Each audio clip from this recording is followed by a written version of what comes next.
on, everybody? Welcome back to another week of Half Circle Back on this beautiful 420. Tim. Blaze it, blaze it, blaze it, blaze it. Okay. What hand you roll up with, Tim? Always right, bro. Oh, okay. Cool. That's my dominant hand. That's well, you know what? I was thinking something kind of dirty for a second. I know. That's where I was going. That's where I was going. But yeah. You know what? I totally forgot today was 420. Oh, Yeah. I mean, well, fair enough. Yeah. I felt like I looked at social media so much that everybody reminded me. Even if I wanted to forget, people let me know. I didn't go on Twitter today, so Man, is that a first? no. I'm pretty sure I went weeks without going on Twitter. I need that type of self-control.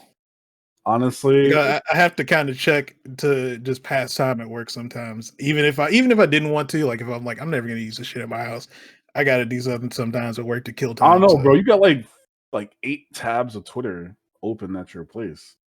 Every time I come by. I don't know if it's that many.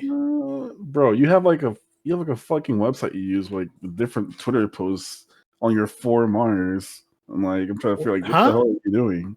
You must be talking about TweetDeck. Yeah, whatever that thing. Bro, that's next level. You gotta look.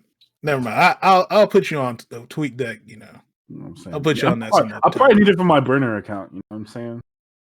This man just want to look at live feeds of ass. Come on, bro. I'm wholesome. Come on. Anyways, enough bullshitting. So this week, I did say we were gonna have a guest, so went on and got one of my good friends. Stack, what's going on, man? What's going on, Mag? You know what? This made me realize that even though we talked a little bit at Combo Breaker, ever since that you've been coming on my stream, I come into your stream, we actually never really had a conversation before. You know that? Yeah, that's crazy. It's kind of weird. Yeah, that seems to be like a new thing now, where you can have streamer friends that you like communicate with a lot, but you never actually had a real conversation with, like one-on-one. Yeah, and I think even when we did play a Combo Breaker, we were like, oh, we'll get some games in later. You know, it's the classic thing where every time you play somebody a tournament, yeah, we'll play later. Yeah, I think it was pretty much just me asking you like what you thought about the matchup or something like that, because I think I got bopped, or maybe it was close. I don't remember, but yeah, it was something like about the matchup. Yeah. Yep. So cool, man. Well, I'm glad to have you along, man. Thanks for having me. And so what we'll do is just kind of get into a brief intro, just kind of how you got into fighting games, and just kind of go from there. Like, you know, this is your time to tell your origin story, I guess. All right, cool. Yeah, I actually thought about this for a minute because I never really thought too far back on it. But my dad was a competitive, like, online golf gamer. Like, there's this game called Golden Bear Challenge with this like Jack Nicklaus golf player, and I used to watch him sit and get real competitive with it. And he was like number one, and he would take it real serious, and he'd be slapping the space bar, getting all pissed off. Wow. That's where I think I got a lot of my competitive personality. It would just I see a lot of myself in him when I start to act up. But we played a lot of fighting games, Mortal Kombat 2, all that stuff. So competitive fighting game isn't really what I thought I'd be doing. But yeah. I guess when I look back on competitive gaming, it's something that my dad always did. So I guess it makes sense. And I played Tekken a lot, but it wasn't with an idea of like being competitive or anything like that. I just wanted like a high rank. And then I watched Street Fighter tournaments. I watched Infiltration versus Daigo 25th anniversary, and like this like how into it the commentators were and the crowd was. I was like, I kind of want to be a part of that sometime. Like, I want to feel what that's like. So that's kind of, and it was just an overnight decision. Like, I'm going to take this super serious. I think that's kind of the same way it was with me. I think, well, so the kind of way that started with me was I was just pretty much like an online monster for the most part. And I think I was on Shoryuken. I don't know if you familiar with that. Mm-hmm. So I ended up going on Shoryuken, just kind of like, hey, you know what? Let me see if there's anybody like local or whatever to go play. And they ended up having like a meetup. This is like my first time going like an offline session or whatever. And man, I thought I was pretty good, right? I guess you have that, when you just play online, I mean, it's really easy to figure out, I'm pretty good, man. Hell yeah. And so I went to the first session, man, and I got destroyed. Like, fucked up. Like, bad. By Raph? Raph, Skits, and I don't remember who else who else was there? I think those are 2 people. Maybe Colin was there too, but like, yeah, it was Raph and his kids. And bro, I got fucked up. And that's been like that's one of the most demoralizing feelings when you go from like, oh man, I'm pretty good at this game, man. You know, I forgot what the ranks were in like vanilla Street Fighter, but whatever it was, I was like pretty decent. And I felt horrible. Like Right. you know how you get beat so bad you really sit there and think about, man, do I even want to keep doing this? Yeah. It was one of those. Oh yeah, some guy, well, a good friend of mine, Jake, invited me to he's like, hey, you just want to go to a get together or whatever. And I was so confident when I went in there, I'm gonna smoke everybody in here. It was in some basement, a couple like just regular looking guys, and I got smoked by everybody in there. Like I got people asking me questions like, why aren't you doing this? Why aren't you doing this? I'm like, damn, do I know nothing about this fucking game at all? Why aren't you doing 3 EWGFs, man? That's how you do the combo. I'm like, damn, I guess so that was probably like the real first reality check I had. Like, okay, I think I know something, but I think there's a whole nother level to this. Yeah. And I guess that's where like a lot of people, it's kind of like it's like the breaking point for some people. You either realize like, oh, this is just too much. Like I can't do it. Or you just kind of dive in and like, okay, well, I don't want to lose like that again. Or, I got to take it serious now. Yeah. Is that kind of how you felt? Yeah. Well, even was going online for the first time too. Like where you're playing in your house, and I was able to beat up my roommate, or not my roommate, the guy I was staying with and his family. I would just like beat up friends and all that stuff. And I just thought I was the shit. You go online and they're juggling you for like half the round. And you're like, what the hell is this? We had rules in my house, like no low attacks. You know? Wow, really? What? Oh, dude, when we played Tekken, you weren't allowed to use Eddie. You weren't allowed to do like Law's like dragon sweep move that what is it, like down back it's four like or something? the sweep, and then he does like I forget what the notation is, but yeah, I know. Oh yeah, you were considered like cheap if you did that. Like low attacks were. Oh yeah, so that's where I came from. Oh my god. Oh man, mm-hmm. That's crazy. Man. Yeah. So when did you meet Rocky anyway? So yeah, Rocky. Matter of fact, he was the first person that I met in the Alabama FGC. So like, we were playing ranked on Street Fighter 4, and I ran into him, and I can't remember if I beat him or if he beat me, but it was like super close. And then like he sent me a message. Actually, no, he didn't even send me a message. He just sent me like a voice chat to like invitation to do voice chat. I'm like, huh?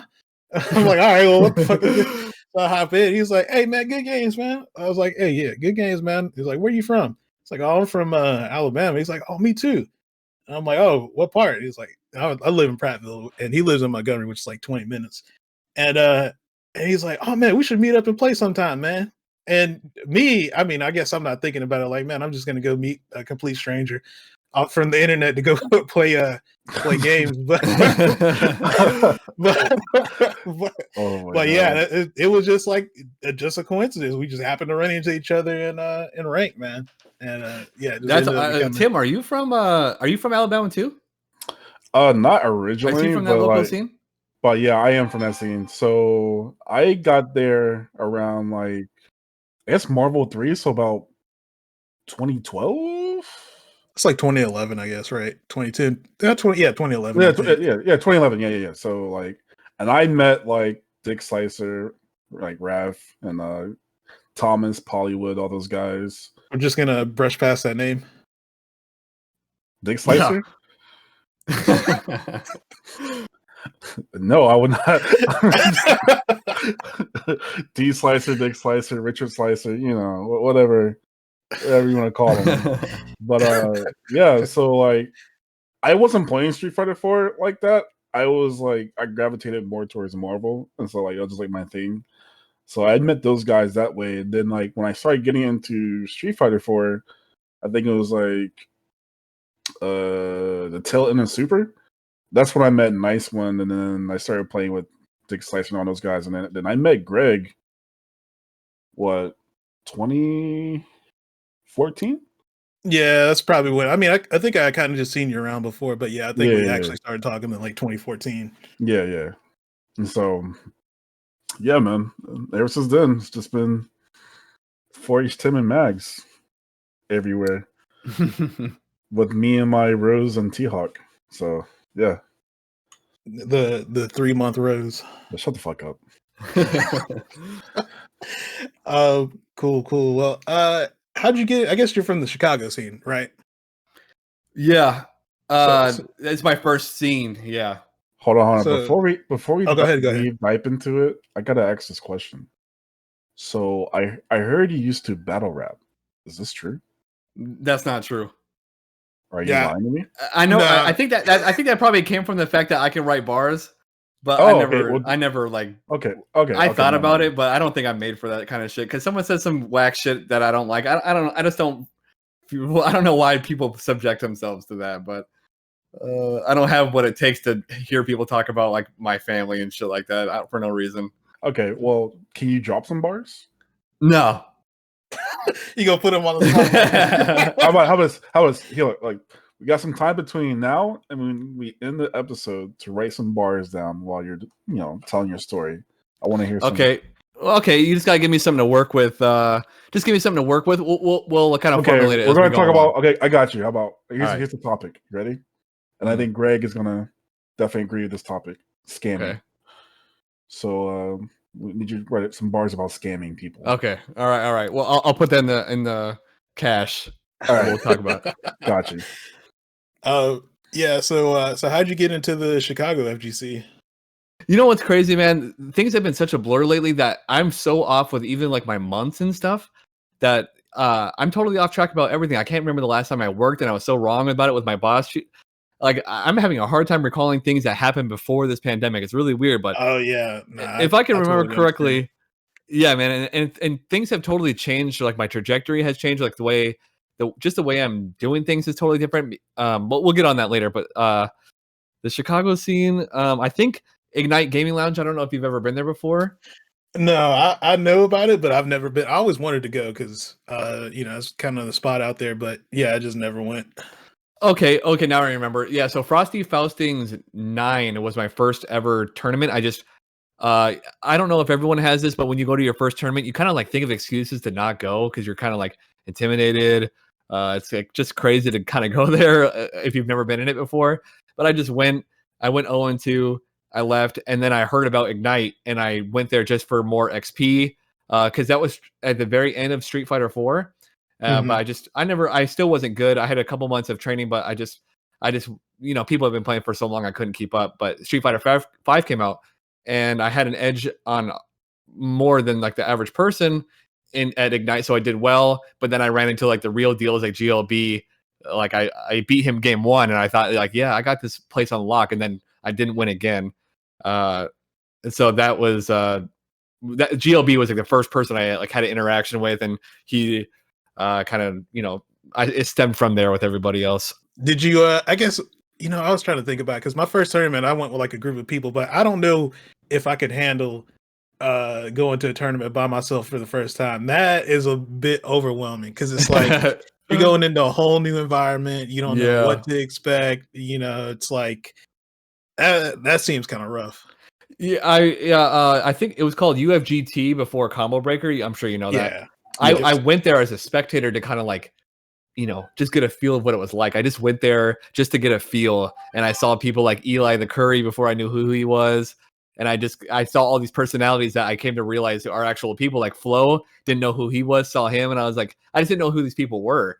Yeah. But then it's funny when I watch footage of it, because I recorded the whole thing because I wanted to make some video, and I see all these guys. I'm like, oh shit! So it all came together, and yeah.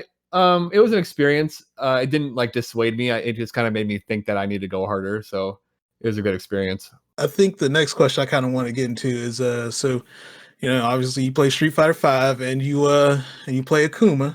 So how'd you end up with Akuma? I actually played Ryu just like everyone else did in 4, and I thought, okay, I'm getting an idea of how to execute with this type of character. Let me try a charge character to see what that's like. And so I just committed to Bison all the way, and I really liked the whole crouch light kick, light scissor thing. Yeah, and I saw a good success with that. I kind of feel like Bison sort of is like Honda in this one, where I just felt like I was winning a lot more just switching to Bison, just by doing like light scissor.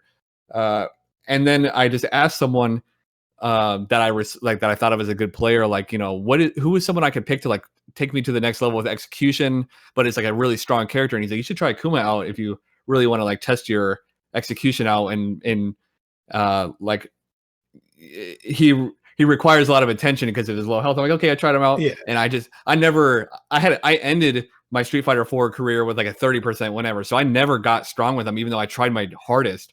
So I just told myself I would commit to him. I have to say I didn't even particularly like him in 5. I just committed to it because he's a Kuma. I didn't like the way he felt or anything. I just thought, you know, maybe it'll be hopefully it'll pay off because he's never a weak character. Yeah, and I guess coming from 4 to 5, like, yeah, like if you're used to the Street Fighter 4 Kuma, like he probably doesn't feel the same at all. Like he just doesn't have as long normals, no jump back fireball, like air fireball's not as good as it used to be. Yeah, that's what everyone was saying when he first came out. Remember, like they all felt like he was like stubby and blocky and kind of like fat and kind of weird, like chubby-ish, like his midsection's kind of big. Yeah. So it's kind of weird. And yeah, it took me a long time to actually think that he feels normal. And as I mentioned before, he still doesn't feel like someone like a character I was supposed to pick.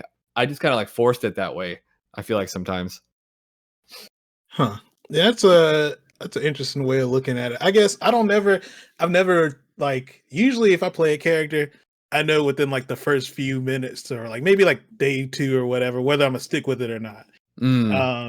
So it's like if I'm not feeling it, eventually I just bounce off. Like you know, I don't think I can make it through I'm just gonna keep going and try to make it work. It's kind of like if I'm not feeling it, even if I'm losing, as long as I'm feeling it, then like I'll stick with it. But like if I'm not feeling it, yeah, I gotta dip. You know. There was no feeling it. I didn't like any of his. I didn't like Crouch Fears, like the way it looked. I didn't like any of the aesthetics at all. So the fact that I stuck with him was kind of weird because I feel like I call more for like a grappler type of character. I had way more fun with Alex. Like just fun in the game. I enjoyed it the whole time. Even if he was weaker, I just thought he was fun. And I'd never had that with Akuma. It was more so like I want to put in a lot of work in this character. I understand this character takes a lot of work, but I feel like he's really going to pay off. That's what I thought. Yeah, Akuma's definitely kind of like a try hard character. I don't think you can kind of play Akuma for fun. Like you really gotta be playing to win at that point, right? Like, right. Yeah. And I that's what I wanted. I think when I was asking that guy, like, who should I pick? I think I wanted someone who like gives a try hard, and if you play well, you win. But if you screw up, you're dead. That's kind of what I wanted. So I got what I asked for. Yeah, I was actually going to ask you, is like, did you want to play any other character? But then you said Alex. So like, why Alex? Yeah, because he's like that relaxed. He's not try hard at all. And I don't think I kind of veered towards try hard naturally. I actually went with Akuma because I felt like it went against my nature, and I always have this kind of weird philosophy of kind of going against my nature on purpose. So I thought, you know, what's not my comfort zone? Let me try this out, because Alex was too comfort zone. Like I just loved it, and you know, who knows what would have happened if I would have stuck with them. But I like Akuma now. So, well, you'd be too busy making highlight videos on Twitter. Videos and command grabs are just.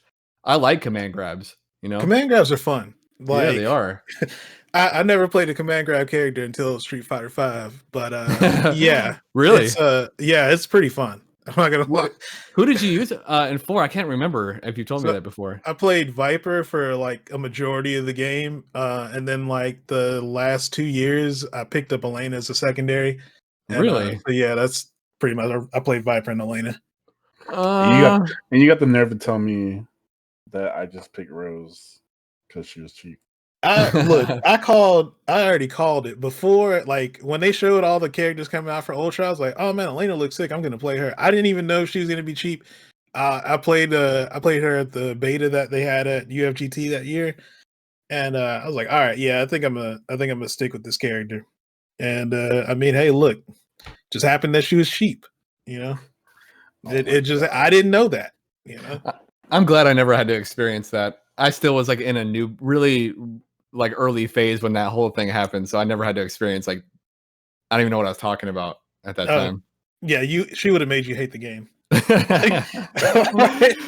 Like that. She would have been my Street Fighter 4 Sagat, dude. Basically, yeah. That's how you would have been feeling. Oh man. Okay, so I guess I can go ahead and I always like to give you shit in your stream about the power of Akuma. Mhm. So I do want to ask. We just had the patch this year. So what do you think about Akuma this season? All right, I can be totally objective now. There's no salt, no nothing. Yeah, You know what's crazy? I objectively think he's not the strongest character in the game anymore. I could I see think that.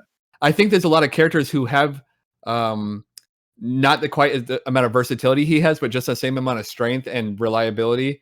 And so I think he is still in there in that bunch of top characters, but Yeah, he's not alone. And I actually think that there could be another character who's more reliable. I don't know who it would be quite yet, but there just seems like this is a really hard 900 health game, and so I think someone else might be more reliable, but he's still in that top bunch for sure. It's like impossible for him not to be.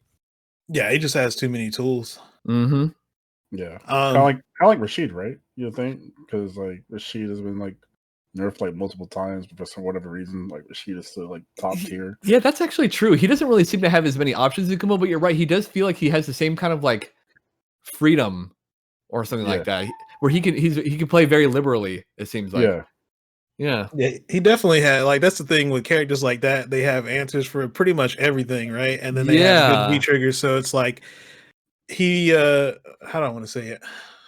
Like obviously he still, he did get nerfed. Like pretty much Rashid got nerfed every single season after two, right? I think he got nerfed season 3, 4, and he got nerfed season or this season. He got like slight nerfs this season.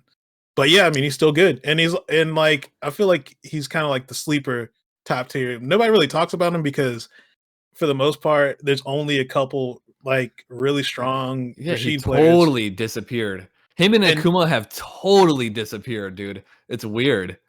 and I think it's mostly because the only thing we have as far as like character representation on a big level is like online tournaments, and you don't really see very many like Akuma players or Rashid players in like weeklies or whatever that often, right? I mean, I guess you got for Akuma was that Samurai in West Coast he enters Wednesday night fights decent amount, and then Mm-hmm. like for Rashid, I mean JB and like I'm trying to think. I can't think of any East Coast Rashid players that enter. Oh, Dual Kevin, I almost forgot about him. Yeah, Dual yeah, Kevin. Yeah, but he's very inconsistent with his like. He doesn't join too many tournaments. He just kind of Yeah, joins when he wants to. Yeah.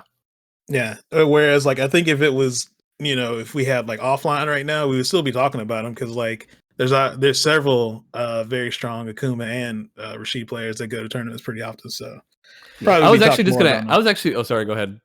Nah, I was just saying we'd probably be talking about them more often if there was offline. yeah, I was actually just about to ask you about that because what the main reason why that is, because I know it's not just because of a nerf.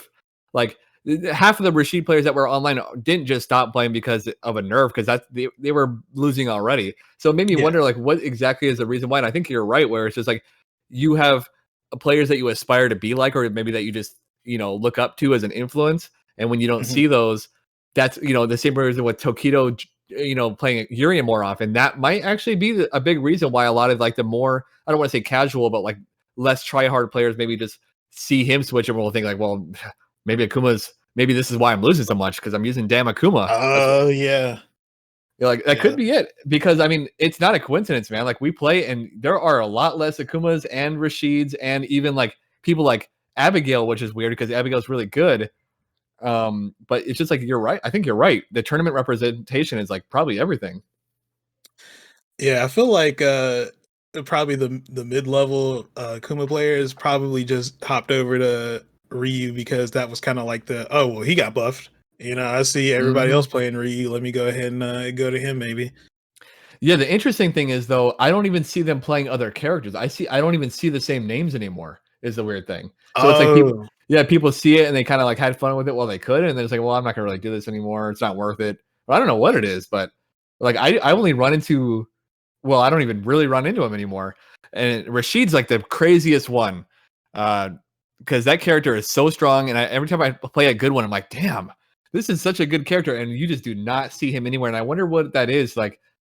Because I don't know if he's super hard to use. I've never used him, but even like people like Cool Kid who started off using him, I don't know why he doesn't anymore. Maybe it's just because he likes Cody that much, or I don't know what that's about. But I think if I remember right, he said he didn't. There was something that they changed with like one of the nerfs he had. I forgot what it had to do with, but I think he said it made they were making the character less fun to play.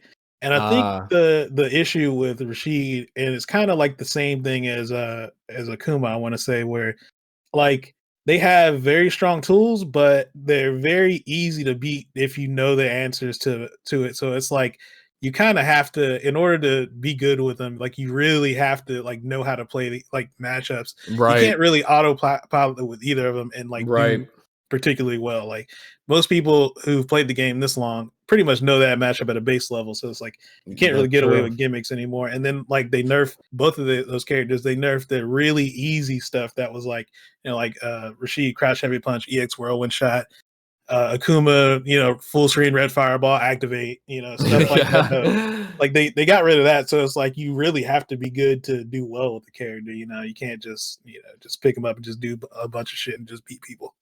Mm-hmm. Yeah, I agree 100%. I think I agree with all that.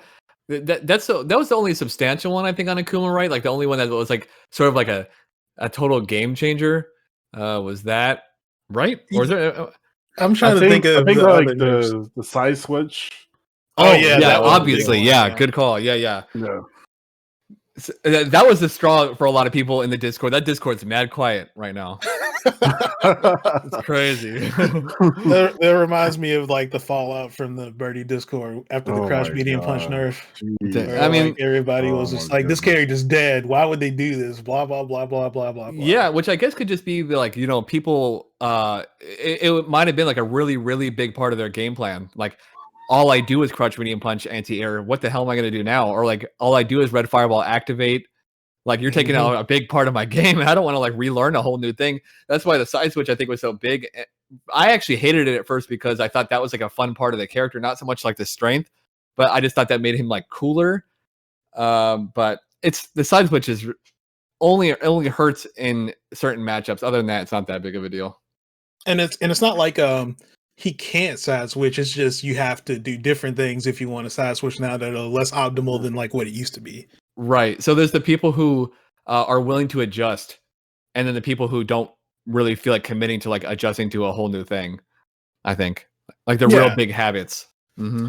And that's like as soon as the crouch medium punch nerf came out, the first thing I was like, okay, well, all right, well that means I need to adjust how I have to play. I have to think about spacing a little bit more. I have to be a little bit more preemptive with like how I want to space myself, or using crouch heavy punch, or trying to figure out other options. But you know, everybody, you know, I'm not gonna say everybody, that's not, but a lot of people were just like, oh, this is so fucking stupid. It's just like, if you're still gonna play the character, just like figure out how to make it work. Like, what's the point of complaining?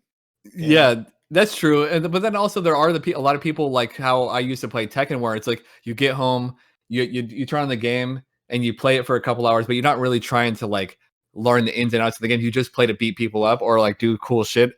You know, that was how I started off, was just playing Tekken and just learning how to do EWGF and just like never really learning the game. It should be embarrassing to say that, but I played Tekken for like fucking 4 years, and I didn't even know what frame data was. I didn't even know punishes. I didn't know nothing.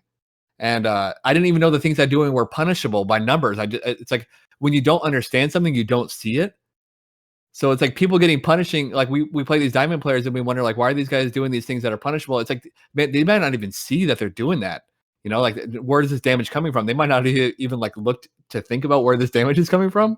Because man, I watched some old matches in Tekken. You could tell I don't know what I'm doing. It's like a very much like you guys were talking. Well, I'm not gonna say any names, but you know, like it's just you've developed this playstyle that has nothing to do with the game. You just kind of play what you think is safe, and yeah.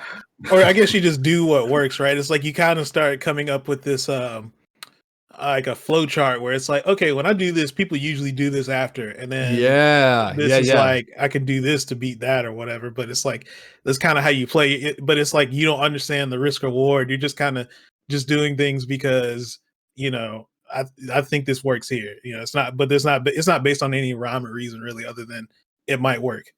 That's true. And that type of person is really good at finding like the cheap shit.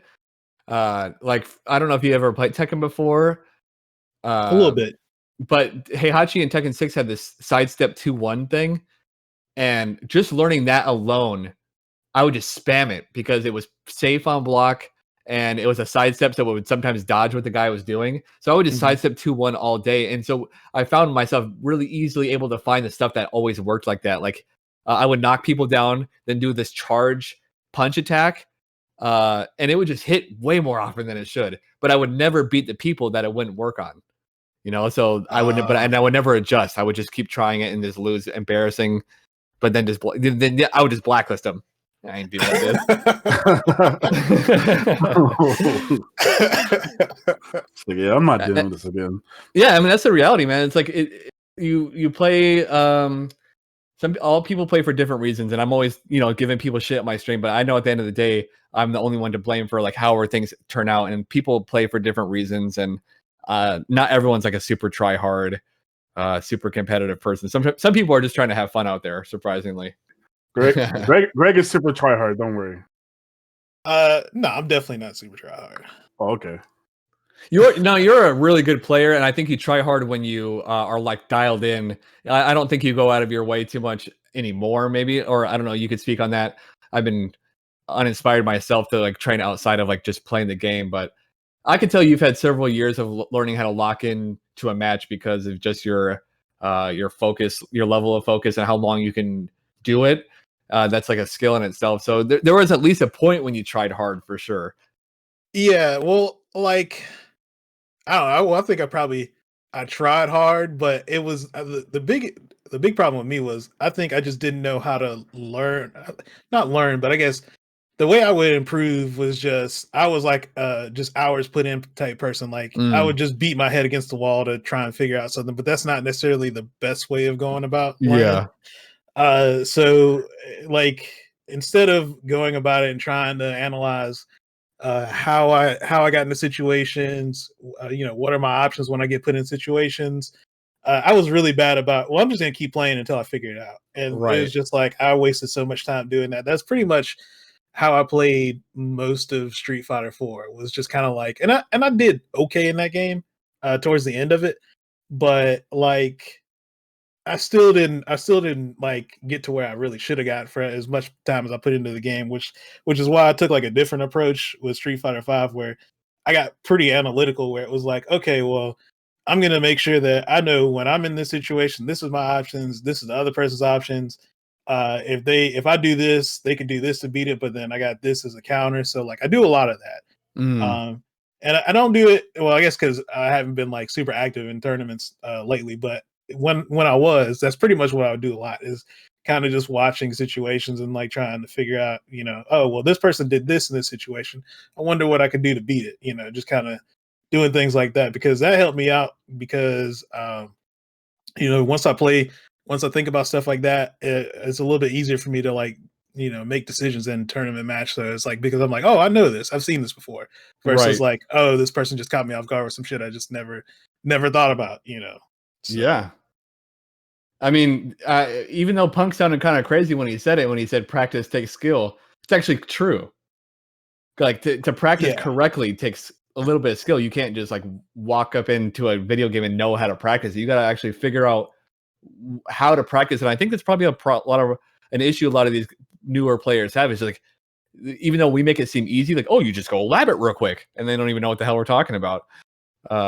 So our players don't even know how to set up things in training mode. It's like, you could tell somebody, well, hey, go lab it. And it's like, well, what do I do? How do I? Exactly. They don't even know how to like set up the dummy or whatever that's totally true. So I don't know if that's a issue with the game, or if it's like, and maybe it is. I don't know, because they don't really. I mean, even though Street Fighter training mode is really good, I don't think they do the best job as far as teaching the players how to use it. Maybe. Like, you could be right. I guess the next step in that would be where the game actually allows you to program in the moves without having, like, you could just select the move. Yeah, that'd be cool. Kind of like Tekken a little bit. Where you know what? You're right. I did play that for like in Tekken 7. They do that. Yeah.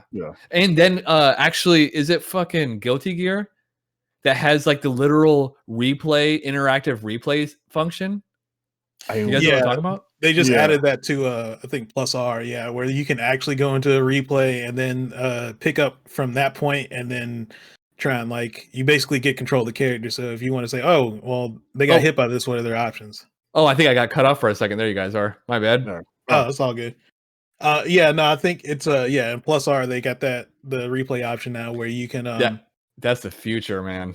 Yeah.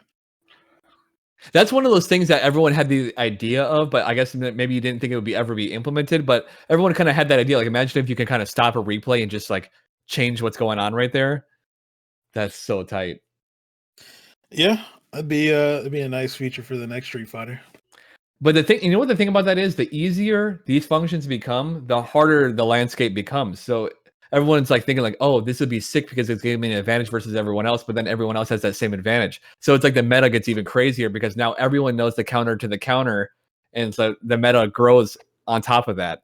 Cool. I think the other question I did want to ask you about Akuma was so I see you've been using a lot of V Trigger 2 lately. So is that the move now, or is it? I'm assuming V Trigger 1 is still better, but you're just kind of experimenting right now.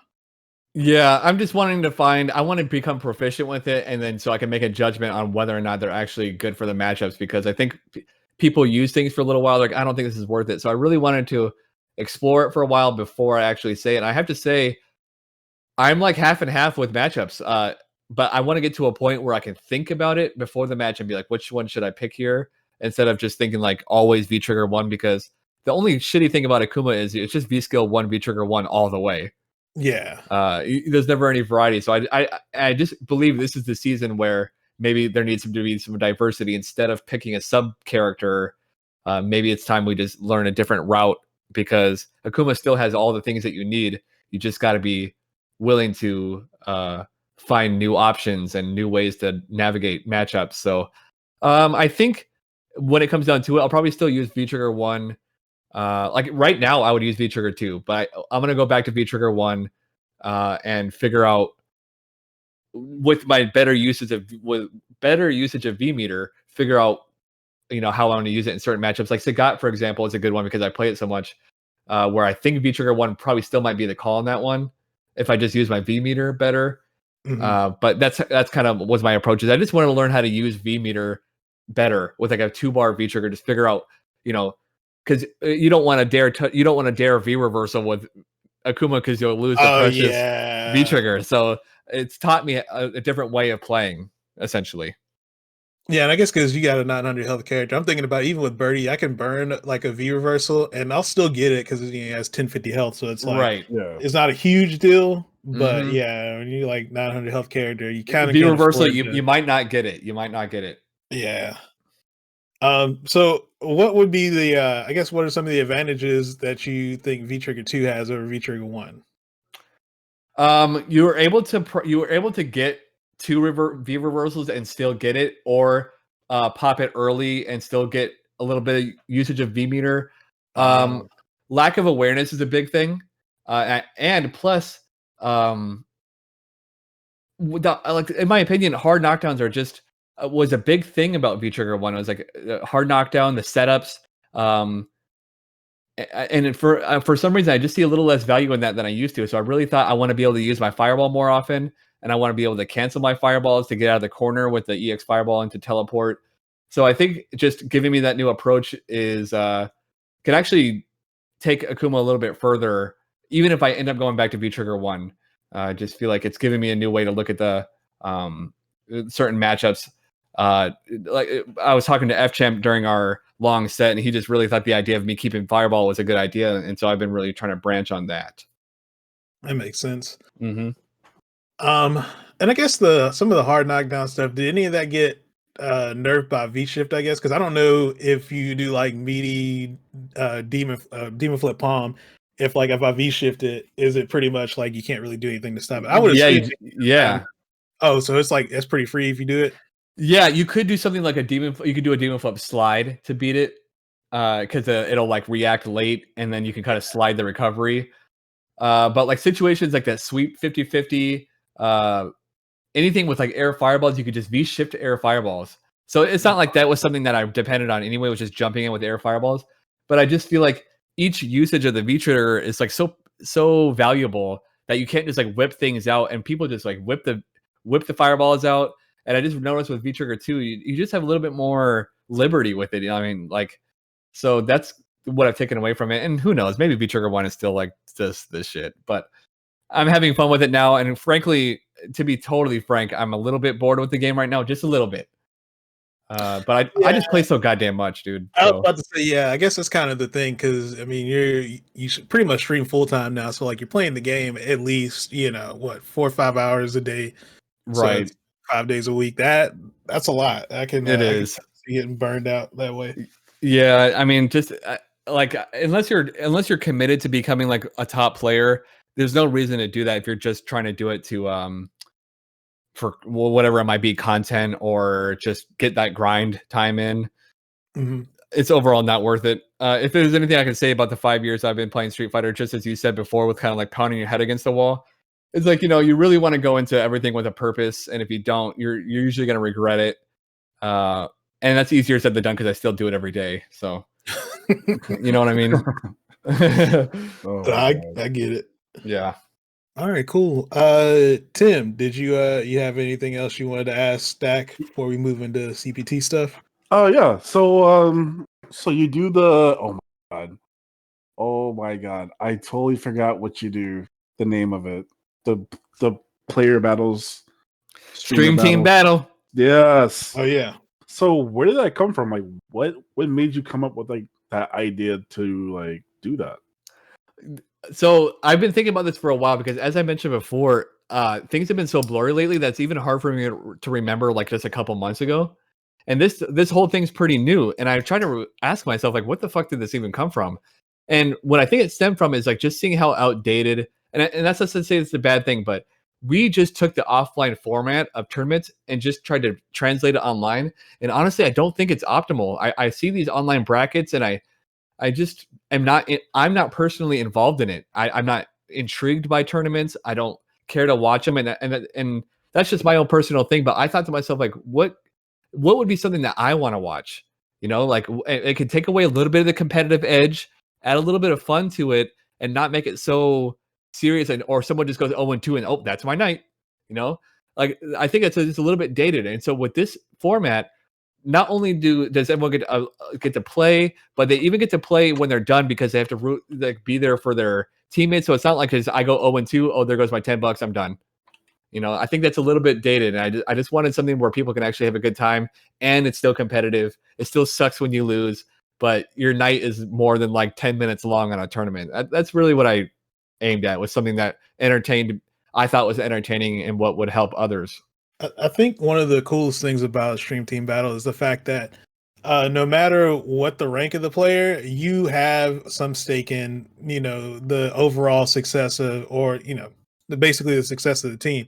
Because, you might be a bronze player, you go into NLBC, your first match might be IDOM, or whatever, or like second match might be IDOM or whatever, right? So it's like, or it could just be some GM player, and you're just like, oh, well, all right, well, guess I'm either gonna go 1-2 or 0-2. But yeah, at least with this, you get matched up with players around your level, and like I said, you're part of the success, so it's like you do have some stake in it.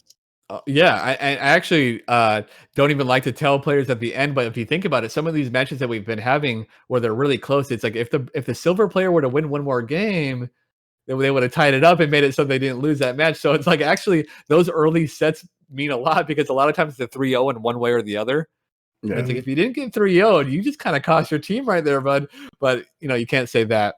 But if you've been watching tournaments, you notice that like lower level players don't even enter them. Like what's the point? So I feel like you only ever see like the highest level I think I've ever seen in NLBC is like gold or something like that. And even then it's kind of like it's hard because one, NLBC you gotta pay. So it's like you gotta pay to enter an online tournament. So it's like that's already a hard sell. Yeah, just pay to like lose right away. Even good players lose right away. Mm-hmm. So I mean, it's just you just do it for basically if you're really competitive and you want that experience, that's the only reason why you do that. Because even I personally have a hard time doing it. because I kind of play and I just play the same people I play online all the time. I'm like, I don't know why I'm doing this, but Yeah. I still respect people who are running brackets like that, because a lot of these competitive players, I don't know where they would be if they didn't have that sort of thing. So there's definitely I definitely have no issue with online brackets. I just know there has to be an alternative. Yeah, I think it's definitely a breath of fresh air, and from somebody who actually participated in it, it was fun. I mean, I definitely enjoyed it. I was a little apprehensive because I typically do terrible in team stuff. Like I always do, and it's just because I put too much pressure on myself. Like normally in tournaments is whatever. Like I don't. I mean, I don't think too hard about tournaments, or I try not to anymore. Because usually when I don't think about it, I do better. Right. So, but like when I'm in a team setting, it's like I can't really think about it like that because there's other people who are kind of dependent on me. So I automatically think in the back of my head, "Oh shit, well I gotta I gotta do good," because it's like I got other people dependent on me. And then what made it worse was in that scenario that when I was on your team was we went up and I think I had to get 5-0 in order Yep. to in order for us to even still have a chance. So it was like, Yep. oh shit. And you did. And not only that, we still talk about that in the stream team battle, like our little meeting area, where like that was definitely the most. It's crazy that the first exhibition we had, that was probably like the performance of that whole season, where it's just like the only time a critical division happened was because you needed to 5-0 someone. You 5-0'd them, and there was one round where you were like one scenario away from losing. It was like all he needed to do was like back throw you or something. Yeah. So it's really crazy the fact that you got that in the first one, and our team unfortunately lost, but that was a great performance that we still talk about to this day. Yeah. I was actually surprised because I mean I wasn't feeling too good about the I mean I never played the dude before, but I typically don't like the I don't like the Birdie Zeku matchup, but it just happened to work out. And I was like, man, I think once I got a few wins, I was like, okay, I think I could do this. I was like, Right. I think I got it. But yeah, I Yeah, definitely it was game one where it was pretty close. But yeah. then you could tell. I already knew. I already knew you were gonna 5-0 him in my back of my head. As Andy, our commentator, said, I already had a feeling. I was like, I think this is gonna be real bad for this guy. But yeah, it was clutch. We Yeah, still that was lost, but whatever. It wasn't your yeah. fault though. Yeah, no, it was still super fun. But yeah, so you just finished up season 1. You got any teasers for the upcoming season, man? Yeah, I will tell you that we're looking at Thursdays, and we've already have 2 exhibitions lined up. I will say that much, and they're I'm excited about both of them. I will say that this is a hard. What's interesting is that top players are very accessible compared to like other things. Like you can't just hit up the top, tennis player or something like that, but you can just hit up the top fighting game player. Yeah. Even if they say no. But it is hard to get a hold or just to get interest this early on in the game, where Stream Team Battle is not really something that's established yet. I really think it's going to be, but at this growing point, people maybe just like yourself, where you said you're a little bit apprehensive because you don't know about the team format, or maybe you think it requires too much investment, maybe. So I spent a lot of time back here trying to just pitch my way to bigger names for the better for both of us, because I want to benefit from people's big names, but I also want that platform to be there for people in the future as well. So I kind of wanted to go both ways. And with the Brian F versus Zaffarino thing that we just did was a huge jump for us. So I was able to get 2 exhibitions locked down, and the first one's going to be in just under a month. Oh, sick. So can we get like a sneak peek? Like who? Nope. No, but we're already in the works of making the trailers and everything. So I mean, probably within the next 2 weeks. All right, that's fair. And I want you on sometime, Tim. I'm knocking off the ring rust at the moment. Okay. Almost like a year of me not really playing for real. And I thought I haven't been seeing your name around as much. Yeah. I had to take the year off, kind of. So, but we're getting back in shape. You know what I'm saying? We're looking okay. But I'm also like really interested in Rose. Fuck what Greg says. I think Rose is a cool character. She is. Like She is kind of cool. Yeah, like she has everything in character I like. So I like long normals. I could be somewhat annoying with them in a way. I kind of wish Stan Fierce had like less recovery, but hey, it's whatever. And yeah, like I think she's a cool character. Just got to learn some things about her. But yeah, no, I'll be done. Dude, shoot me a message anytime. I'll be done to embarrass myself. Yeah, we'll put you on the draft. There's a pretty big draft, and I don't know how long it's gonna take me to get through that because some people like to pick their own players, which I think is cool.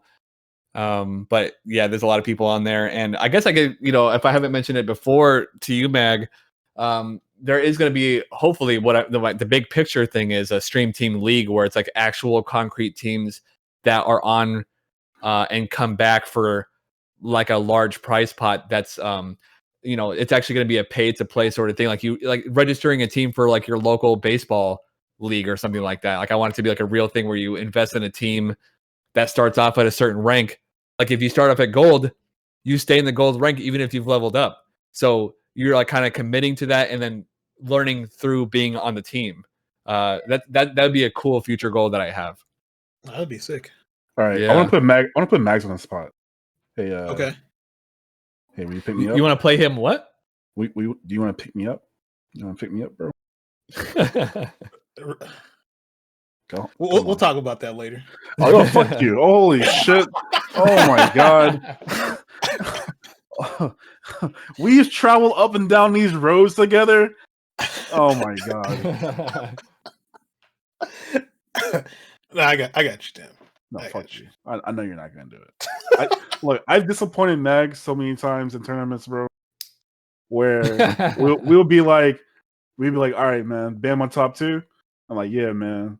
And then every time, I without fail, I will just like disappoint Greg. He's like, man, that could have been me and you up there in grand final. Like, yeah, I know. Hey, I said this before, but it's because we play all the time. So obviously, I expect a lot out of you. Yeah, of course. You haven't got to that point consistently yet, but maybe eventually you get there. Yeah, look, we're back at it. It's fine. All right, fair enough. All right. Well, cool. I guess we'll to wrap this up. We're just gonna talk about CPT Japan this past weekend, and I guess we could just start with the results, man, and then we can just start getting into it. Tim, you got the results? Yes, I do. So who we got in top 8? So CPT Japan #1, top 8 was Mago. All right, so first place was Mago. Jeez Louise. Second place was Takedo. Third, Momochi. Fourth, Kawano, yeah. Kawano, okay. Number 5 or 5th, John Takeyoshi. Tied for 5th, Itabashi Zangief. Tied for 7th, Daigo, and tied for 7th as well, Fudo. Yeah, that was a pretty good tournament, bro. Yeah, I mean, I thoroughly enjoyed it. I mean, like we talked about this last week. Every single CPT Japan is always hype because you literally seeing what I would say is the best region in the world, like hands down. I think best region, but yeah, I mean, they just have such a large pool of very strong players. So it's like you don't really know. There's some upsets sometimes. I feel like this top 8 is pretty much about numbers. There's nobody in here I look at and like, oh, how'd they get in top 8? But it's a very consistent pool. Yeah. Which, like, I mean, that may be a good or bad thing, the way you however you want to look at that, considering most of these dudes have been around forever. But look, I will say that this. Go ahead. Oh, my bad. Okay, I will say this, right? So looking at, there were some players who went into losers really early, like Daigo losing to Jimmy 1 and Fudo losing to Riketsu as well, which looking back and watching that match was pretty hilarious. Who did he pick? Vega. I know Riketsu had been playing some Poison and Vega, but I don't know. Who he picked. Fudo, I want to say Fudo played Mika in that matchup. Huh. Yeah. Interesting. Played Mika. He never switched. But yeah, he played Nico that matchup, and he went to losers really early. So, and then Lynchel, like another surprise, even though he didn't make like top 16 or anything, but Lynchel, the Ultimate Grandmaster Nash player over there, he was also cooking during pools as well. So, some other notable matches: Sako and Trashbox, but Trashbox went V Trigger 2, V Skill 2. And yeah, I went back and watched that, and I'm gonna say there was a little bit of luck involved, but it was still sick to see nonetheless. yeah. What else? Crusher making top 16. So That Birdie was sick. That was what I was looking forward to, man. Storm Kubo playing Dan was pretty sick as well. That was tight. Yeah, his Dan was looking real crisp. Dude, I want to talk about Tokido though. Tokido was, I've never seen a Urian just throw out EX tackle the way he did, and just like the hit percentage was just crazy. Like, I'm pretty sure majority of those hit. Like at least 90% of them. I really want to know now that his Urian is like super, super serious, because we all knew he was like, he wasn't messing around with them, or we all knew he was messing around, but we didn't. Like, I knew he was going to take him to a certain level, but he's like serious about it now, and it makes me wonder what it is exactly. I know it's not just like, oh, Akuma's not good enough, I'm switching to Urian. I really want to know like the mindset behind that. Like, is it just because maybe online specifically Urian might be more reliable because you just have a little bit more health to work with and still a lot of the power? Like, I really want to know what that is. Like, why invest so much in another character like that? Yeah, like that's the same question I want to ask as well, because it's like, because his Urian isn't like super flashy or anything. Like his Urian is literally just stand medium kick, crouch medium. Yeah, very fundamental. And fireball. And like that's it. There's nothing crazy about it. Yeah, he has the setups, that's cool and all, but like it was that and EX tackle. Yeah, time. I mean, I saw Rushdown say something about like once Tokido gets his Aegis setups a little bit more clever, he'll be a super threat. So I guess notable Urian players think that maybe his Aegis setups aren't quite like loyalist status. Yeah, Aegis setups maybe.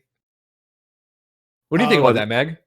But I think that speaks to like how strong of a player he is, where he's literally just winning without V trigger, really, right? Like, I mean, he's not like doing the crazy stuff. He's just pretty much beating people with, like basics. Crouch almost. Medium kick. Yeah, like he's probably. I almost feel like watching him. He almost takes kind of like a similar approach to like how he plays Akuma with Urian, pretty much. Like he's just kind of like really poke heavy, like fireball. And the other thing that I find weird about his Urian is he usually plays V skill 1, which I feel like every other Urian has given up on that since V skill 2 came out, because I felt like that's what made the character complete, because now he has such a good fireball, and his damage is buffed with V skill 2. But yeah, he plays V skill 1, which like okay. All right.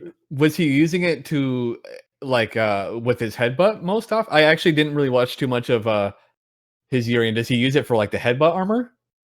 Sometimes. And he does a lot of the other thing he does a lot of defensive light headbutt to try and get out of threat situations, right? Like, on wake up. Yeah. He does that a lot. But yeah, sometimes he would do it for that. But like I don't think he did it that often. It was like I felt like he would have been better off playing V skill 2, but yeah, I don't know. It was kind of weird.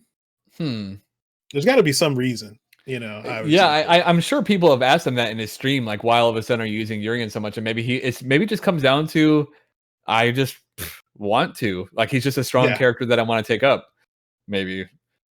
And who knows? Like he might actually go back to Akuma for the next one. Who knows? I mean, he was almost there. I mean, why go back to Akuma at that point? Yeah, fair point. That's true. Also, I mean, but Takamura did win first place. But you know what? The interesting thing about Takamura is, he's just interesting because his playstyle doesn't scream consistent. It's like very read heavy, very impulse, like instinct heavy. It doesn't seem reliable. But he fucking wins. Neither is internet, apparently. But, you know, that is true. That is true. But like when you watch his EU run, it kind of seems like he has such an understanding about how his opponent plays. Which, like Problem X, for example, it's like he didn't win the Bison Akuma matchup. He won like it's like he knew exactly what Problem X wanted to do. Yeah. So, which, you know, it comes down to like studying the players really does help. I talk about that on my stream all the time. It's like if you really study the players, you can learn a lot about the matchup, just that particular matchup, and implement very specific things to help you win. Yeah. Who else? I think. Oh, Mago. I mean, clearly the person who. Yeah, we got September Mago early. They have big facts, actually. Someone said something about the average age being like 37 or something, right? Yeah, everybody. I want to say everybody in top 8 was over 30 except Kawano, and that's it, right? No, John Takuchi. That's John. Yeah. Everybody else was like over 30. Which is kind of crazy. crazy. And there was a whole talk about like people say it's a young man's game, but when it comes to like consistency, experience is probably the key there. And these guys have been playing for longer than literally John Takuchi's been alive. So I mean, I don't know if there's really much to compare there. I mean, that's like so much time. It's crazy. I think in America, maybe it's like people think about it that way because you look at the top players in America, they're all generally pretty young, right? Like Adam's like 25, Punk's like what, probably 20, 23, 24, something like that. Like, you know, dudes are pretty young who are like. I didn't even think Idom was that old. Yeah. He's 25. I think he said for it on, sure? I think he said that on stream the other day because he just had a birthday. Oh wow. Oh, that makes sense because he's always more mature than I assumed he would be. That's because I thought he was like 22. But 25 is when you start kind of getting your shit together. Yeah, so that makes sense. Huh. But yeah, like I think most of the in America, most of the OGs or whatever, I guess the 09ers that would have been around that were strong from that era, most of those dudes, are they even around anymore? Really? Like, you know, Chris T doesn't play as much. Like he was a really strong player in Street Fighter 4. Right. Yeah. Justin Wong isn't like F champ. Yeah, even he took like a big time, like a long time off. And that's such a shame too, because speaking of Stream Team Battle, we just had those guys play, and they're still so fucking good. Just like they still have such a good fighting game instinct. So it's really sad. I think Samurai is he looks at least 30. Yeah, right? He's got to be close to that. Yeah. And so he's still there, and he still tries hard. So that's good. But yeah, I mean, I don't know if Strider kind of fits on that. It's probably somewhere close to that, yeah. And like, is he an 09er? Dude, I'm a freaking 15er, so I don't even know what I'm talking about. Yeah. He, I think he started like getting really good in Street Fighter 4 towards the end. I want to say but like the last 3 years of Street Fighter 4, he was like, you would see him in top 8s a lot. And then Knuckle Dew, man. Oh yeah. Let's see. There was another one. Yeah. I don't know how old he is. He started young though, but he's still like been in the game for a while. And he is truly someone. It really does seem like we've lost in the competitive realm, like just like the most potential players. I mean, like he already had his Capcom Cup, which is fine. But it's just like, man, he was one of my favorite players to watch. And I don't know what happened to him, or he's just living his life, which is cool too. But I mean, damn. He's such a treat to watch, and I think America is hurting with that one. I mean, Idom and Punker and Smug are kind of like holding it together right now, but we've lost some big names like that just aren't like driven like that anymore. Yeah, I think a lot of people's motivation just took a hit once COVID happened. So it might be one of those things where maybe once offline comes back, maybe people start getting motivated again to try. I hope so, man. When they announce like Combo Breaker or something like that. And think about how crazy the first like offline tournament's going to be. Like it's been almost 2 years since everybody's like seen each other, and dude, like it's going to be insane. Yeah, dude. And like something I can't really say I took it for granted because I didn't go there very often, and when I did, I super appreciated it. But there's going to be a newfound like, okay, if you can get your ass out there, like do it, Yeah. I think that was it. Other than, I guess, if you want to talk about, is Cammy sleeper top tier now? I mean, Cammy? Yeah. Man, Cammy is like she. I mean, she's the same deal where I feel like she has the answers for everything. Is there something that I'm like missing where she doesn't have an answer for something? Like, what is the argument against her being top tier, if there is one, or like the best? I What's feel the like the argument? stock went up this year because other characters got nerfed. Yeah, everybody else got nerfed. And she's relatively the same. Like, I mean, Yeah, I don't. If she did get nerfs, they were like very minimal, if anything. Like, it had to be like one thing, and I don't even think she got. I can't remember. I feel like there was something that changed this season. But yeah. Anyway, she's generally been the same almost every year. She gets nerfs and she's still good. I mean, the problem is she's just like such a fundamentally strong character. You have a V trigger dive kick. Basically, you have a way to get in whenever you feel like it, right? Like you have a V trigger that's 2 bars that puts the onus on the other person to figure out how to deal with it. You just kind of do whatever you want to do, and you sit there. They're forced to have to block this, right? Or you're gonna do try and react and then get hit by the dive kick. You're better off just blocking it and either V reversaling, which that might work, or she throws you. She throws you, she has another dive kick, so she might get another one. She might put herself in the same situation again. But yeah, that I don't know. Like that character, I think the stock just went up on her this season just because other characters got nerfed. Like if Chun was still as good as she was, and if Seth was still as good as she was too, maybe maybe we wouldn't be talking about it. I'm trying to think who else were like the main offenders last season. I guess it was Urian, but Urian's still strong. He didn't really get nerfed that much. Yeah. Speaking of which, though, K-Brad was another one that we that is not on the competitive scene anymore that I really enjoyed watching. Even if he was super nice dude. The one Cammy I liked. Yeah. I don't like any Cammy, but but he is cool. Yeah. I just liked his attitude, I guess. Yeah. I don't know. I really hope it's not one of these seasons where we end up with 8 Cammies and like in top 8 or whatever. What was that one tournament that they had? I want to say it was 2 years ago. There was like 4 or 5 Cammies in top 8.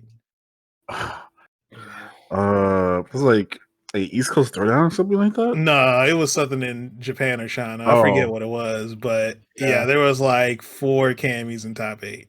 I'm like, Japan Cup or something?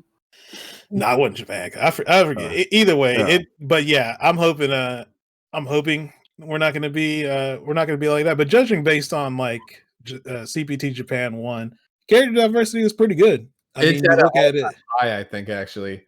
Yeah, like you had Ryu, Cammy, Urian, Seth, Colleen, Cody. Abigail, Zangief, Guile, Poison, Birdie. Dan was 1 game away. Yeah.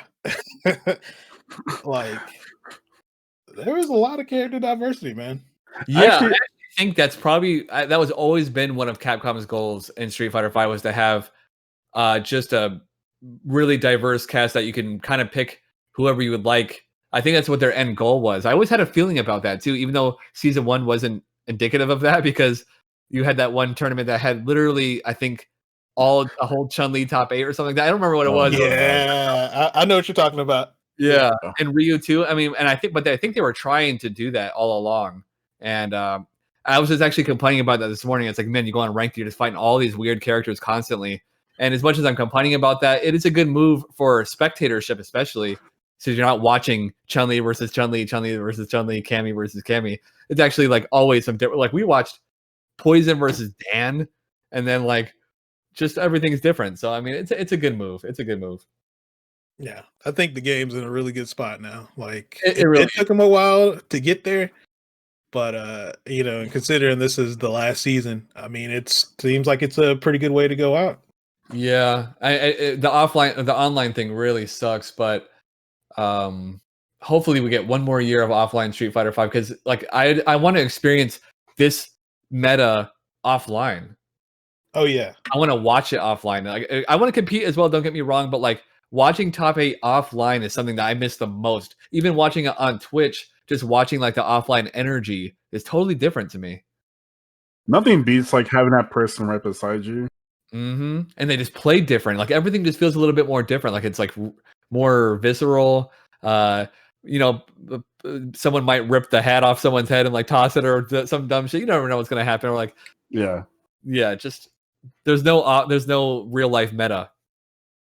Yeah, you can't really, like, when you play offline, there's things you do. Like I'll look at people's reaction to things sometimes, and I might change something based on that, or I might try something else when I feel like, oh, I can tell they're pissed off. I might go for something like that. But yeah, you don't really have that offline, right? Like, I mean, you might get like some salty Discord message after the fact or something like that. But but yeah, you don't really have that, online. But I miss it. I miss it. Yeah. That was like a huge part of it for me. I don't know who was saying it, but they said they don't like online because you could tell people just play with no consequence. Who said that? I don't know, but yeah, that is true. Yeah.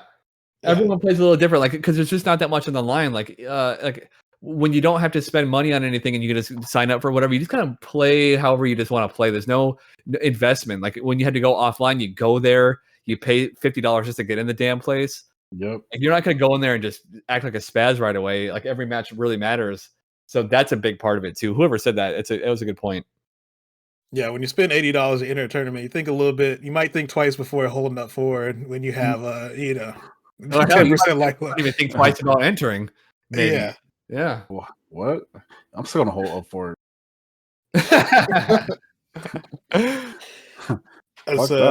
That sounds about right, Tim. Hey man, and it works out.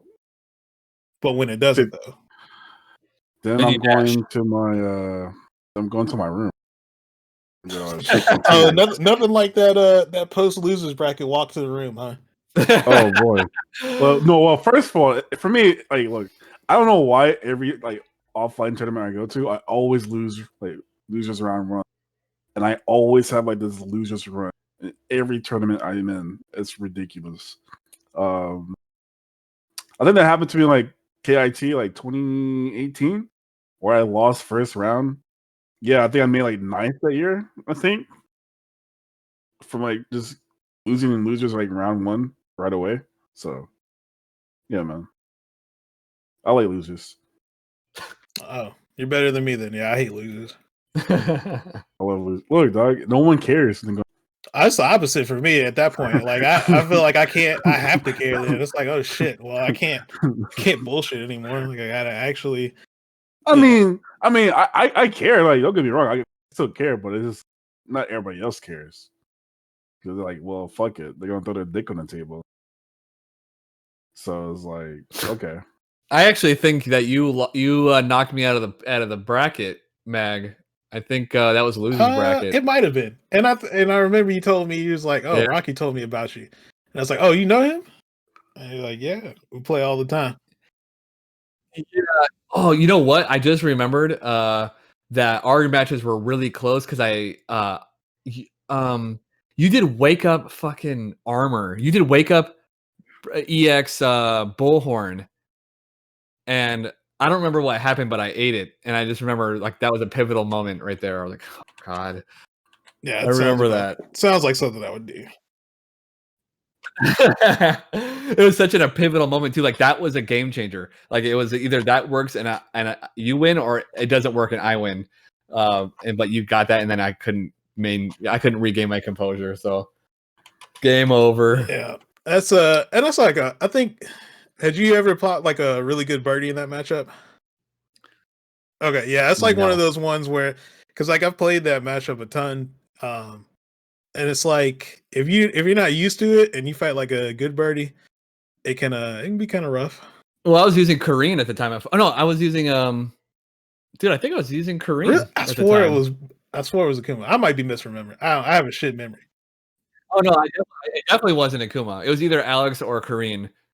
I think it was Korean, dude. I used Korean when the game first came out, and for the first until Alex came out, and then when Akuma came out, it was like in that I picked him up right away. Yeah, I might be thinking of Spriggan then. I don't know, because I know I played Spriggan's Akuma and at Combo Breaker. It might have been that same year or the next year. I can't remember. Dude, maybe you're right. I don't know. Like I said, I can't even hardly remember like last year. Apparently, I stopped working in October.